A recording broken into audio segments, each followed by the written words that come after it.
எல்லோருக்கும் வணக்கம் நேயர்களே. இப்போ பார்த்தீங்கன்னா ரொம்பவே ஒரு முக்கியமான தகவலை பற்றி தெரிந்து கொள்ளப் போகிறோம். சற்று முன் ஒரு முக்கியமான ஃபோன் கால் ஆடியோ வெளியாகி இருக்குது. அது யாருக்கு இடையில் அப்படின்னு பார்த்தீங்கன்னா ஜெயம் ரவிக்கும் அவர்களுடைய மகனுக்கும் இடையில் நடந்த ஒரு ஃபோன் கால் ஆடியோ சம்மந்தப்பட்ட ஆடியோ மிக பெருமளவுக்கு வைரலாக போயிட்டுருக்குது. மிக பெருமளவுக்கு அதிர்ச்சி ஏற்படுத்தியிருக்குது. உண்மையை சொல்லப்போனால் அந்த ஆடியோவை கேட்கும்போது நம்ம ஜெயம் ரவிக்காக அழுவுறதா இல்லை அவங்களுடைய மகன்களுக்காக அழுவுறதா என்னன்னே தெரியாது. அந்த அளவுக்கு கஷ்டமாக இருக்குது. அந்த சிறு பையன் பார்த்தீங்கன்னா சொல்கிற ஒவ்வொரு விஷயமுமே அந்த டோன்லேயே பார்த்தீங்கன்னா நம்மளை கண்கலங்க வைக்குது. அந்த குறிப்பிட்ட தகவலில் என்ன இருக்குது, அது எந்த அளவுக்கு ஒரு அதிர்ச்சியை ஏற்படுத்தியிருக்குது அப்படிங்கிறது எல்லாத்தையுமே நம்ம தெரிந்து கொள்ள போகிறோம்.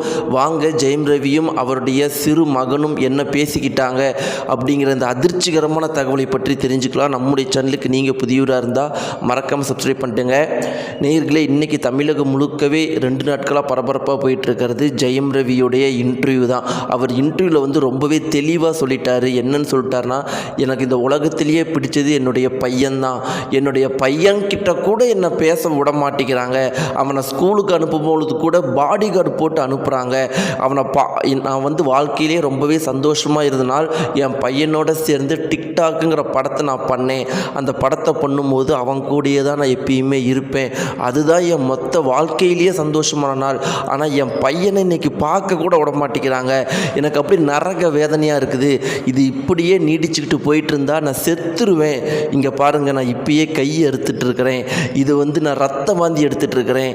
இன்னும் இதுக்கு மேலே என்னால் வலியை தாங்கிக் கொள்ள முடியாது. என் பையனை நான் பார்த்தா போதும் அப்படின்னு சொல்லிட்டு அவர் கதறதை பார்த்தா ஒவ்வொரு பெற்றோர்களுக்கும் ஒவ்வொரு பிள்ளைகளுக்கும் கண்டிப்பாக மிக பெருமளவுக்கு வலியாக இருக்கும். உண்மையாலும் நேயர்களே, அந்த ஒரு குறிப்பிட்ட அவருடைய இன்டர்வியூ பார்க்கும்போது அவ்வளோ கண்கள் கலங்கும். நம்ம எல்லாருக்குமே அதுக்கப்புறம் என்ன தோணுச்சுன்னா, அவருக்கும் அவருடைய பையனுக்கும் உள்ள நடுவில் எவ்வளோ அழகான ரிலேஷன்ஷிப் இருந்திருக்கும்.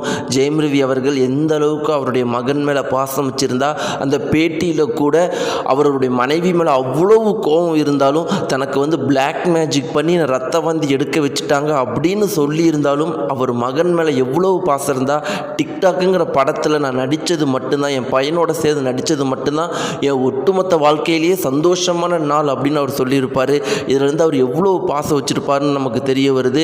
அப்படிப்பட்ட அந்த மகனை இன்றைக்கி பார்க்கவே கூட முடியாத ஒரு சுச்சுவேஷன் இருக்கிறப்ப அவர் எந்த அளவுக்கு வழியில் இருப்பார் அப்படின்னு நமக்கு தெரிய வருது. இப்படிலாம் இருக்கும்போது நேயர்களே, அவரும் அவருடைய மகனும் பேசின ஒரு குறிப்பிட்ட ஆடியோ வெளியாகி இருக்குது. அதில் என்ன இருக்குது அப்படின்னு பார்த்தீங்கன்னா, ஜெயம் ரவி அவர்கள் ஃபோன் அட்டன் பண்ணோடனே அவருடைய பையன் அப்பா அப்படிங்கிற வார்த்தையை சொல்கிறாரு. ஜெயம் ரவி அவர்கள் முதல்லையே அழுக ஆரம்பிச்சிடுறாரு.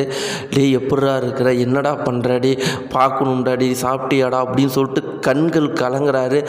அந்த பையன் இருந்துக்கிட்டு அவனும் அழுகிறான். அப்போ நான் சாப்பிட்டுட்டேன்பா, எப்பப்பா பார்க்கலாம், உங்களை நான் பார்க்கணுன்னு ரொம்பவே ஆசைப்பட்றேன்ப்பா அப்படின்னு சொல்லிட்டு அந்த பையன் அழுகுறதும், அதன் பிறகு உடனடியாக ஜெயம் ரவி அவர்கள் சுதாரிச்சுக்கிட்டு தன்னுடைய அழுகை எல்லாத்தையுமே கட்டுப்படுத்திக்கிட்டு ரொம்பவே தைரியமாக பேச ஆரம்பிச்சிடுறாரு. ஆனால் அப்படி இருந்தாலும் அவருடைய குரலில் அவர் தன்னுடைய அழுகையை கட்டுப்படுத்துகிறார் அப்படிங்கிறது ரொம்பவே வெளிப்படையாக தெரியுது. இந்த ஒரு குறிப்பிட்ட தகவல் மிக பெரும் அளவுக்கு சமூக வலைத்தளங்களில் வைரலாக பரவிட்டு இருக்குது. நேயர்களே, நீங்கள் இந்த ஒரு தகவலை பற்றி என்ன நினைக்கிறீங்க?